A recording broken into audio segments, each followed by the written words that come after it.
Just look at that. Water just cascading on the... Whoa, that's a big one. That's why we warn you people.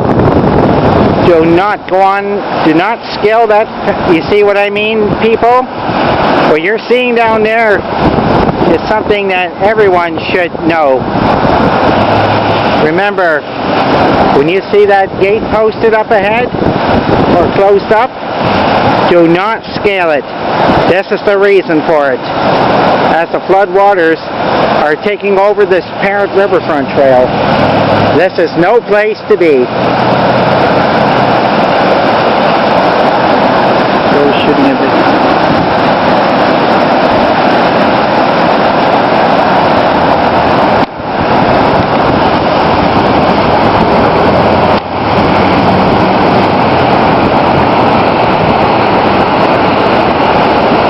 And that's why that gate was put in place up ahead.